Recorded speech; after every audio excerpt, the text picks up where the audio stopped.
Welcome to Sweden in Transition, the podcast that meets change makers in Sweden. I am Sonia Leman, and today I meet Joakim Levin. Joakim is the CEO of Nudie Jeans, a denim brand that has won many awards in the field of sustainability since it was created in 2001 by Maria Erixon. The fashion industry accounts for about 10% of global carbon emission and nearly 20% of wastewater. Production has doubled over the past 15 to 20 years due to constant change of collections and cheap price.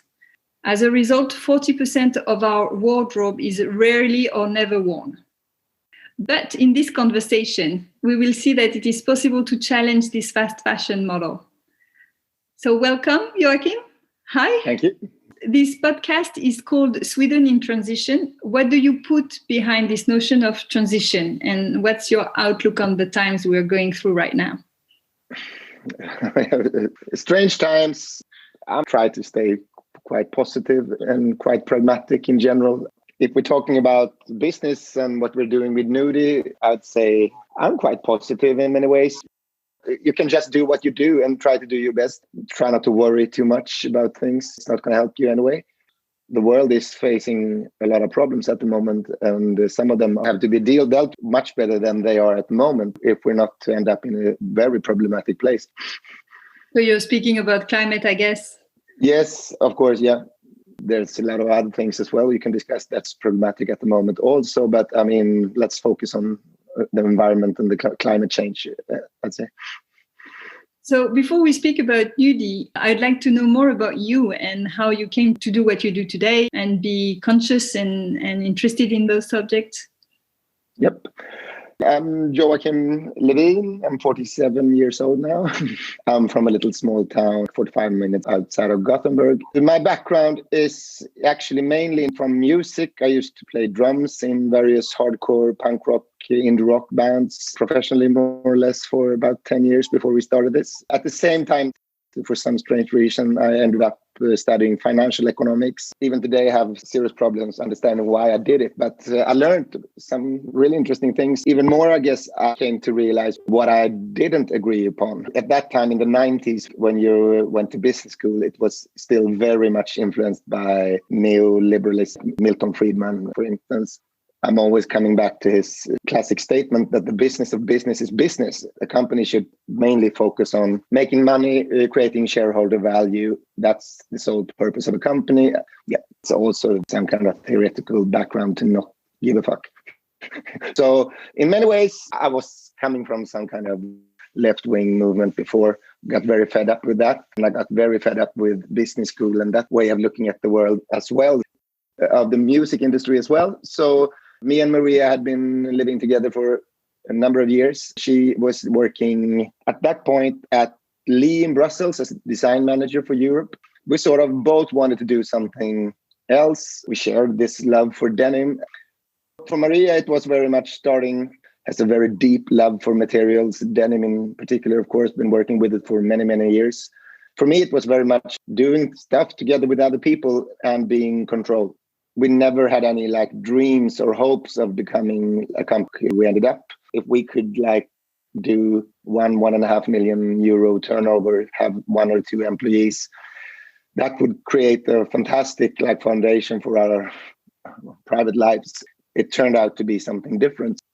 So what was the original intention of Nudie Jeans? What do you stand for? We wanted to create a company where we actually cared a bit. Who is making our clothes? Under what circumstances? Can we sleep at night? Are we treating other people as we want to be treated ourselves? Are we doing this respectfully, basically? That translated into having very few suppliers, working very transparent with them.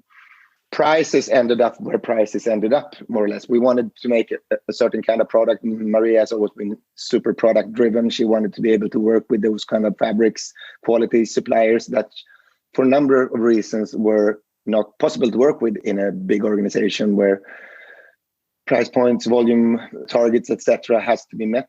So she went bananas and did the product she wanted. The fashion industry is symbolic of our wicked system in a way. Oh yeah. Yeah, if you had to summarize, what do you think is wrong with the way we produce and consume fashion today? Most of it, I would say, from day one, there's like this manifesto or philosophy that Maria wrote. It addresses these kind of questions. We were very, very anti-fashion in that sense. Fast fashion and fashion, I mean, it's totally driven by newness. It's not about creating something lasting. It's not about fulfilling any real needs apart from narcissistic needs. We wanted to sort of create something that was long-lasting. So in denim, it's an everyday garment. The way we choose to work with it, we was mainly working with dry or unwashed denim, which was kind of rare at that point when we started. A few people doing it. Of course, Levi's had a few styles, and there was Evisu and a few others from Japan. But this was marginal niche things. So Nudie from day one has also been aesthetically sort of a celebration of aging, which is also kind of contradictory when it comes to fashion, where it's always being young and everything. So actually, we're a clothing fashion company who's puts aging on a pedestal, which is kind of also the other way around. It's one of those few materials that actually gets more and more beautiful and more personal the longer you wear them. That's also happens to be a generally quite sustainable way of dressing. Starting point one that we actually we're focused on an everyday product you're supposed to wear and repair, which is addressing the biggest problem in the fashion industry. As you were saying, you wanted to sleep at night. So there is also very much a concern on the production side. What are you doing differently in terms of production? Yeah, I mean, to be honest with you, I'm not super aware of what everybody else is doing. And Nudie Jeans has always been a bit of an inwards looking company. We're not actually trying to win like a popularity contest. We're trying to do what we personally feel is beautiful, sustainable, responsible, respectful, etc. All of those things. We're just trying to do our best, and it's very much purpose driven. But I mean, looking back in the rear view mirror, it's very, very easy to see how we sort of created the foundation to being able to work with all of these questions in a structured way. The choice of suppliers is super important. We work with one supplier on the denims in Italy and one in Portugal when it comes to knitwears. And as I said, Italy and Portugal, which is inside the EU, it's quite a high standard. It's the same laws and regulations that apply here in Sweden. By limiting this to just a few product groups, very few suppliers, very informal in many ways, but also very trust-driven and but also transparent, I would say. Not trying to come up with the cheapest product available at all, actually. We built a very good starting point. We are all about super long relations. And you need to be if you are to address these kind of questions, because it takes time. It's all built around cooperation. When you look at the environmental impact of jeans, I think there is the cotton and then there is the water consumption throughout the life cycle. You source 100% organic cotton, I think? Yes. Do you have specific requirements regarding cotton beyond that? Yes, there's certain regions that are no, of course. I mean, mainly we're using Turkish and Indian cotton. We just got involved in a new monitoring system to be able to... The workers on the cotton fields has a sort of a direct link where they can report what's happening on the cotton fields. So we get a little bit more transparency into what's happening there. We visit the places, of course, but this is hard to get 100% control of exact what's going on, of course. But we are trying, but I don't... Yeah, so what's at stake with cotton is the environmental footprint, but also the working conditions. Yes, of course. This is what's supposed to address potential child labor. You spoke about the choice you made to have dried jeans. It's because it's not washed in the production process. I mean, a big part of our collection is pre-washed jeans as well. Most consumers want that. We are promoting dry denims very hard. It's not necessarily just washed or dry denims, it's also how you do it, of course. The laundries are one of the most important parts in the chain to have control over. Do they have closed loop systems? Do they clean the water? We have very high standards when it comes to this. The water consumption doesn't have to be that huge. It is generally because it's not done like this all over the world. But if done correctly, it's not as a huge problem as it might sound. Water in general is a problem, of course. It's a huge problem in growing the cotton as well. And there is also this recommendation that we shouldn't actually wash our jeans or we should wash it every 6 months. That's something that we promote. People generally don't wear their clothes. They wash them too often. The consumer face of textiles is one big problem. This is also related to more aesthetic view on it, which is how indigo fades and how the denim reacts when it's first in contact with water, since it's blue on the outside, white on the inside. The first time you wash a pair of dry jeans, that's where sort of the magic happens. So the longer you wear them before your first wash, it's going to affect how they look afterwards. And you only have one shot. The more contrast, the longer you have to wait before you wash them the first time. So this is both aesthetically and environmentally a good way how to treat your denims, we think.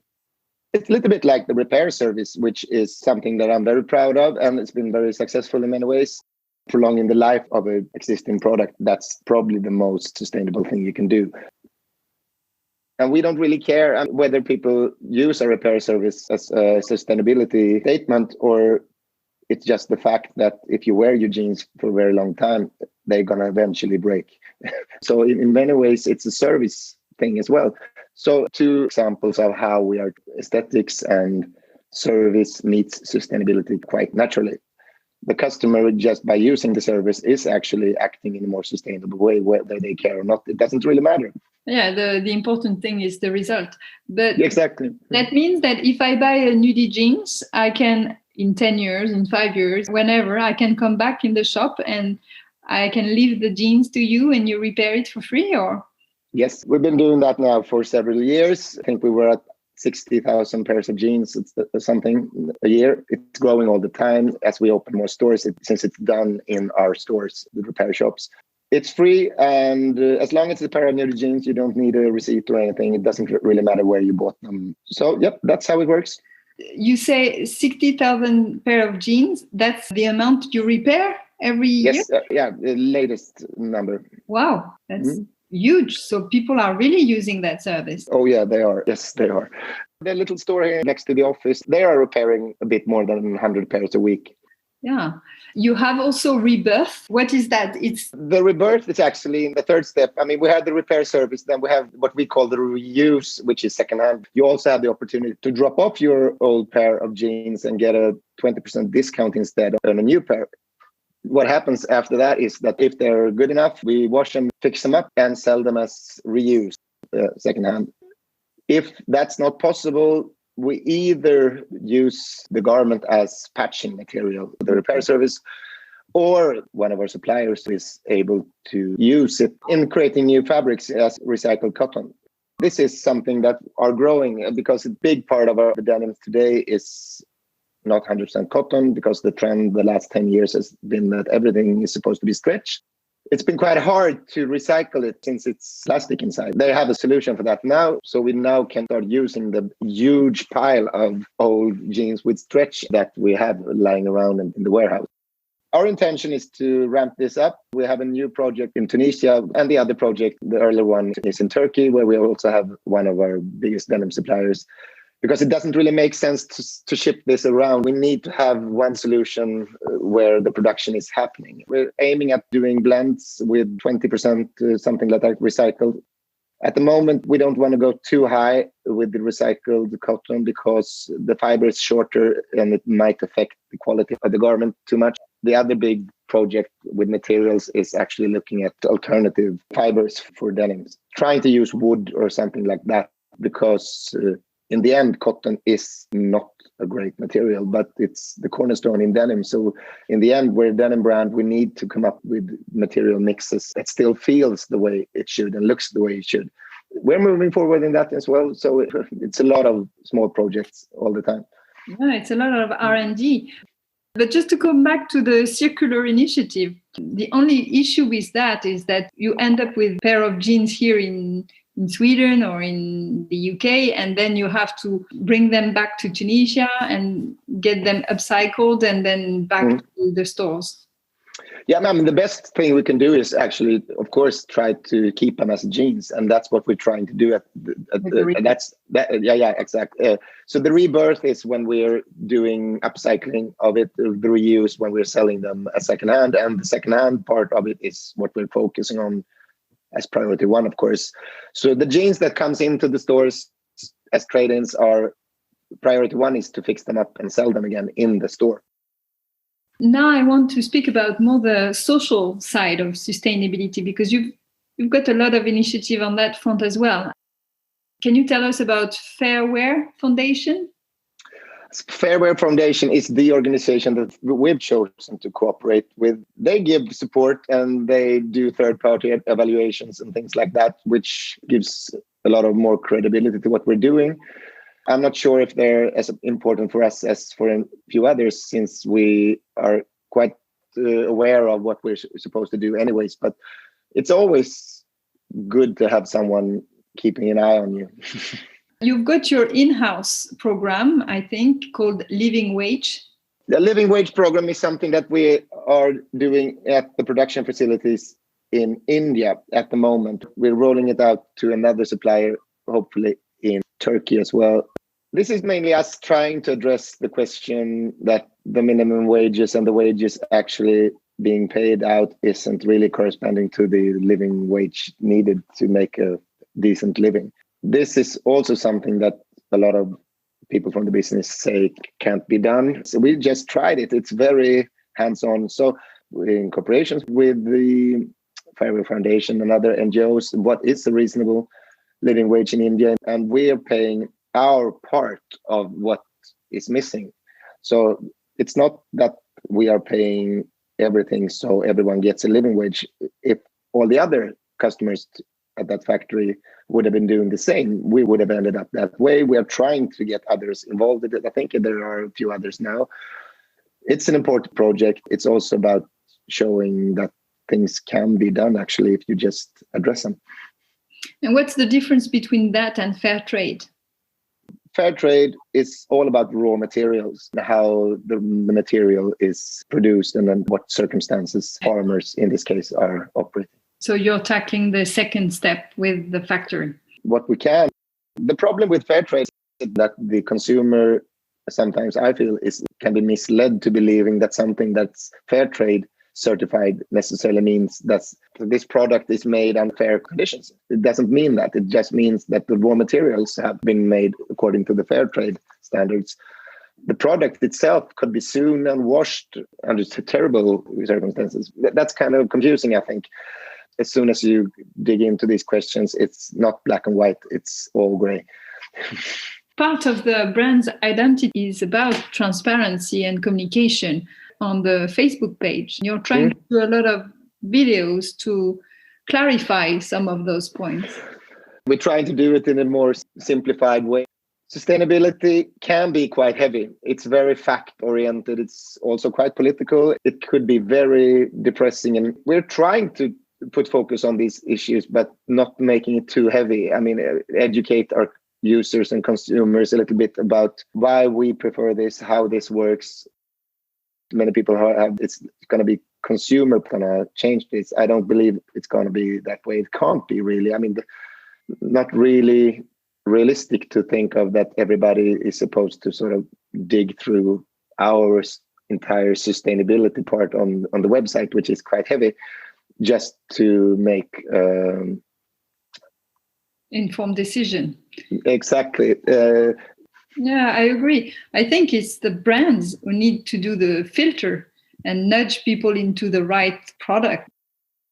Running a company, very, very simple. There are a lot of things in your personal life and how you live your daily life that's legal, but you still don't do it. I mean, you have some kind of moral compass, who you want to be, how you want to live your life. What kind of person do you actually want to be? I don't seriously understand why the same thing shouldn't apply to a company.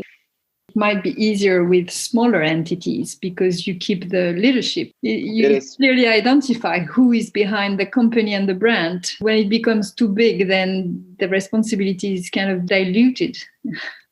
Small companies can serve as inspiration. I see us as a very small company. I mean, we can't change the world. We could do our little part, explore ways of addressing some of the problems involved in the industry we're in. But the ones who really can make change are the big ones. They can seriously make an impact in people's daily life and environmental issues.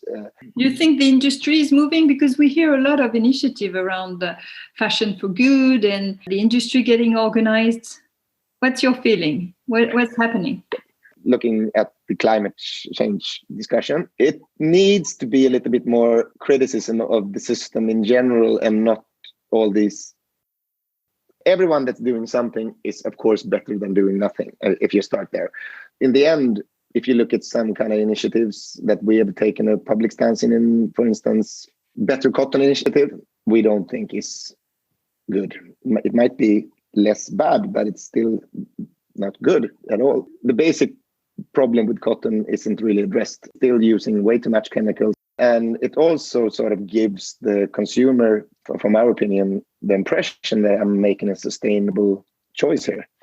It's a little bit, without sounding too arrogant, if you're an oil company, the best thing to do at the moment for the planet is not trying to come up with a little bit greener version of diesel. You might instead work on selling some kind of different energy that's sustainable. If you want to stay an oil company, it doesn't really matter what kind of initiative you make, you're still unsustainable. And it's a little bit the same thing in the fashion industry with a lot of these initiatives. They're not really addressing the real question.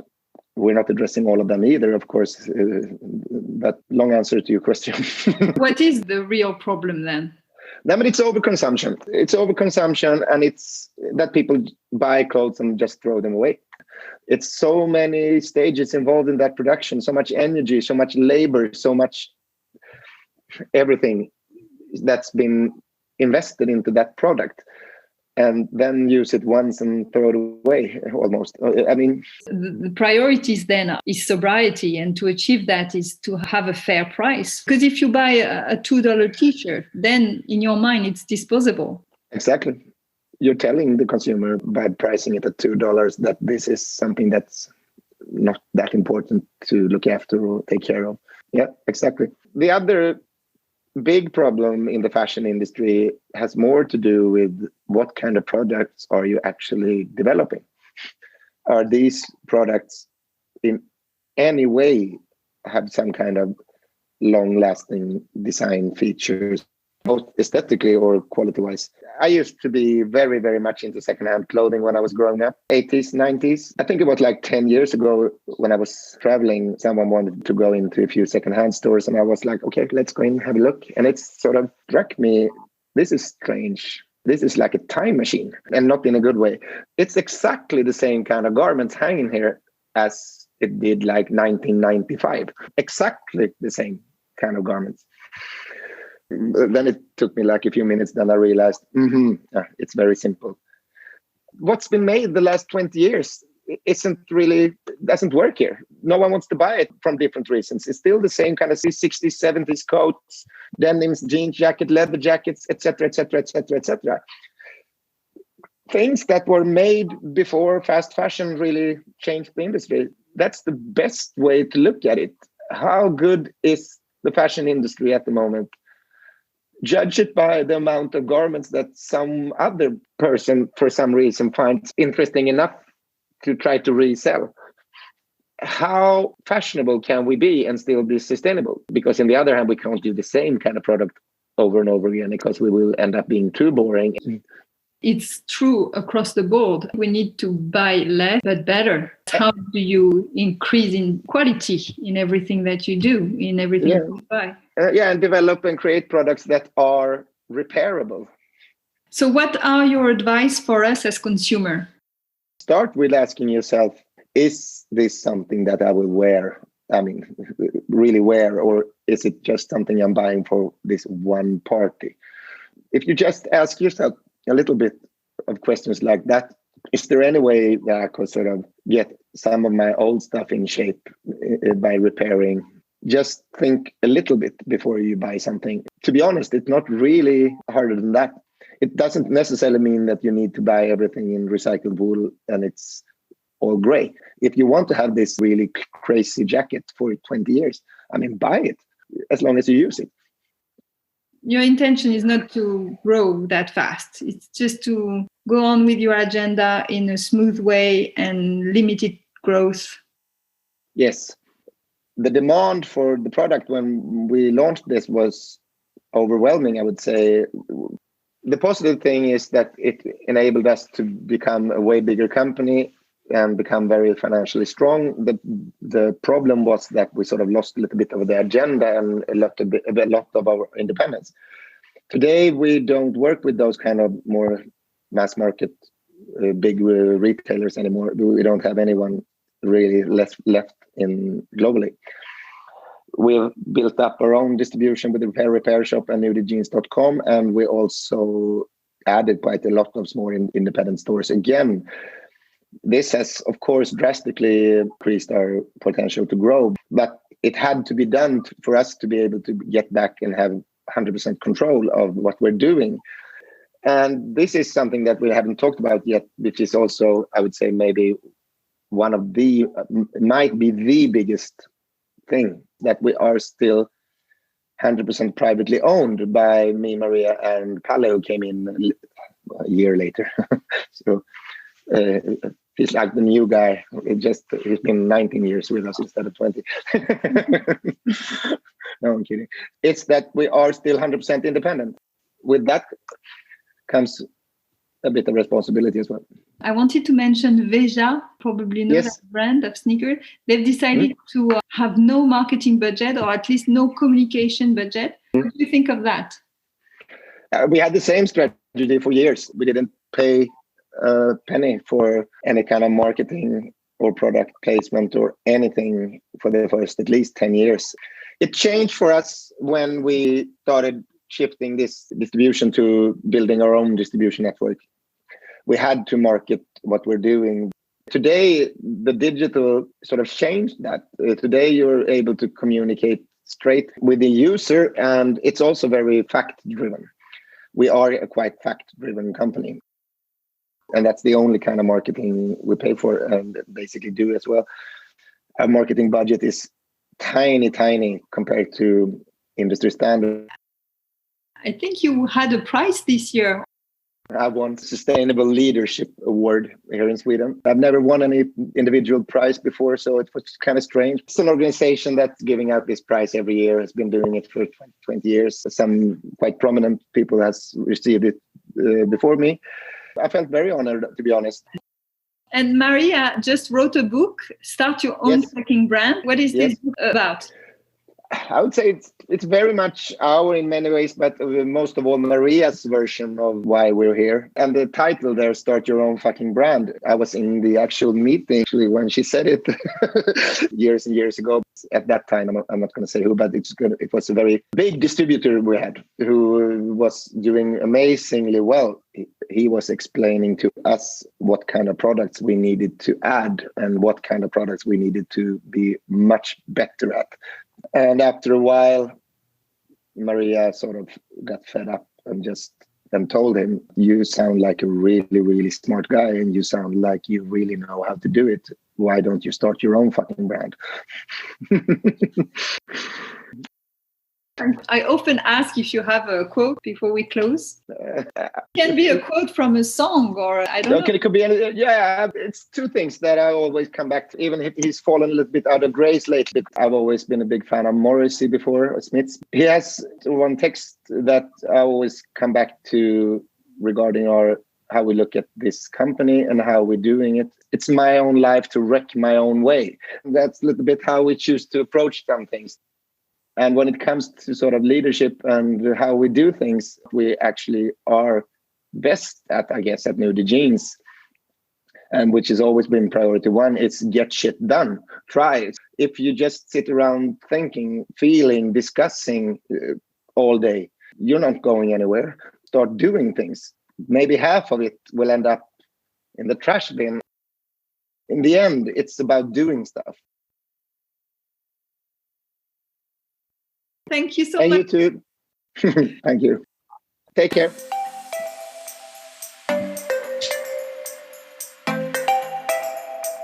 Thanks a lot to Joakim Levin for this conversation, and thank you all for listening. If you like this episode, please put some stars on your podcast app, share it on your favorite social media, Facebook, LinkedIn, Instagram, and send me a message with a comment or an idea for our next guest. Cheers!